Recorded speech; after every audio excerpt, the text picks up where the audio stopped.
నిన్ను కాపాడే దేవుడు, కొనకని నిద్రపోని దేవుడు. నువ్వే స్థితిలో భయపడవద్దు.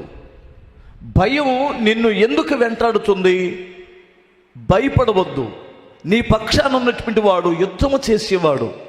నువ్వే సమస్యలో ఉన్నావో నాకు తెలియదు, అర్థమవుతుందా? యాకోబు దేవుడు నీకు ఆశ్రయం. ఒకవేళ అనారోగ్యంలో ఉన్నావా, ఆయన్ని ఆశ్రయించు. అప్పుల్లో ఉన్నావా, ఆయనను ఆశ్రయించు. శ్రమల్లో ఉన్నావా, ఆయనను ఆశ్రయించు.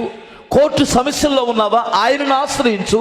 శత్రువు పోరాటంలో ఉన్నావా, ఆయనను ఆశ్రయించు.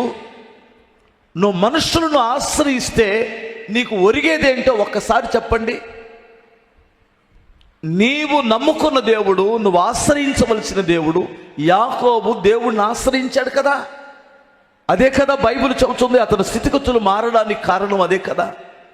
యాకోబుని ఎందుకు ఇక్కడ చూపిస్తాడంటే, యాకోబు కోటీశ్వరుడుగా ఉన్న తన తండ్రి ఇంటిని విడిచిపెట్టవలసి వచ్చింది. ఒంటరిగా ఉన్నాడు. కనీసం తనకు పలకరించుకొని తన బాధ చెప్పుకోవడానికి ఒక ఫ్రెండ్ లేడు, ఒక స్నేహితుడు లేడు, లేదా ఒక బంధువు లేడు. కనీసం వారింట్లో 1000 మంది పనివారు ఉన్నారు. తన బాధను పంచుకోవడానికి, మంచి నీళ్ళు ఇవ్వడానికి ఒక తోడు కూడా ఒక్కడు లేడు అక్కడ. చివరికి తన జీవితంలో తోడుగా నిలిచిన వాడు ఎవరంటే దేవుడు ఒక్కడే. యాకోబుకు తల్లిదండ్రులు లేరా? తల్లిదండ్రులు ఉన్నారు. యాకోబుకు సహోదరులు లేరా? ఉన్నారు. యాకోబుకు ఆస్తిపాస్తులు లేదా? ఉన్నాయి. యాకోబుకు ఇంట్లో పనివారు లేరా? ఉన్నారు. వీళ్ళందరూ ఉన్న కొన్ని సందర్భాలలో నువ్వు ఒంటరిగా ఉండవలసి వస్తుంది. నీ జీవితంలో కూడా చాలాసార్లు అనుకుంటున్నావేమో, నాకు తలంత బలగం ఉందండి, తలగబోసే దిక్కు లేదనే సామెత ఒకటి ఉంటుంది. నీ జీవితంలో నాకు అందరూ ఉన్నారు, నన్ను ధైర్యపరిచేవారు లేరు, పలకరించేవారు లేరు, 10 రూపాయలు ఆదుకునేటువంటి వారు లేరు. నీ చూపు అటు నుండి మళ్లించు. ఒకవేళ ఇలాంటి పరిస్థితులు నీకు ఎంతమంది ఉన్నా, ఎంతమంది నీ బంధువర్గం ఉన్నా, కొన్ని సందర్భాలలో నువ్వు ఒంటరిగానే పోరాడవలసి వస్తుంది. ఒంటరిగానే ఎదుర్కోవాల్సి వస్తుంది. కొన్ని సమస్యలు, కొన్ని కష్టాలను ఒంటరిగానే ఎదుర్కోవాల్సి వస్తుంది. ఆ ఒంటరితనములో మనుషులు చేయలేనటువంటివి అవి. మనుషులు నీకు సహాయం రానటువంటి సమయం అది. కానీ ఏ పరిస్థితుల్లోనైనా నిన్ను విడిచిపెట్టకుండా నీకు తోడుగా ఉన్న దేవుడు, సైన్యములకు అధిపతియగు దేవుడు. ఆయన అదృశ్య దేవుని స్వరూపుడై ఉండి, అదృశ్య దేవుని స్వరూపుడై ఉండి సర్వసృష్టికి ఆది సంభూతుడుగా ఉన్నాడు.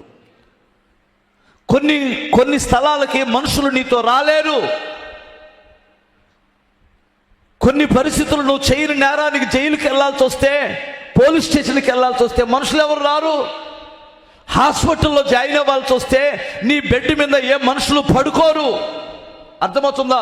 మానసికంగా నువ్వు కృంగిపోతున్నప్పుడు నీ మనసులోకి వచ్చి తొంగి చూసి నేను బలపరిచేవారు లేకపోవచ్చు, అందరూ ఉండొచ్చు, నీకెవరు తోడు రాకపోవచ్చు. కానీ నీ అంతరంగములో నుంచి మాట్లాడే దేవుడు నీకు తోడున్నారు. నువ్వు బెడ్ మీద ఉంటే బెడ్ మీద కూడా దేవుడు నీతో ఉండేటువంటి వాడు ఉన్నాడు. నీ బాధను భరించేవాడు, నీ నొప్పిని భరించేవాడు, నీ సమస్యను భరించేవాడు మనకు ఆశ్రయముగా ఉన్నాడు. ఈయన మనను త్రోసివేయలేదు, విడిచిపెట్టలేదు. ఆయన మనకు ఆశ్రయం ఇస్తున్నాడు. ఆయన యాకోబు ఎవరినైతే ఆశ్రయించాడో, ఎవరి ద్వారా అయితే దీవించబడ్డాడో ఆ దేవుడే మనం ఆరాధిస్తున్న దేవుడు. ఆ దేవుని శక్తి సన్నగిల్లలేదు, ఆ దేవుడు మారిపోలేదు, ఆయన పవర్ తగ్గలేదు. ఎంతమందికి తెలుసు? ఆయన పవర్ తగ్గలేదు.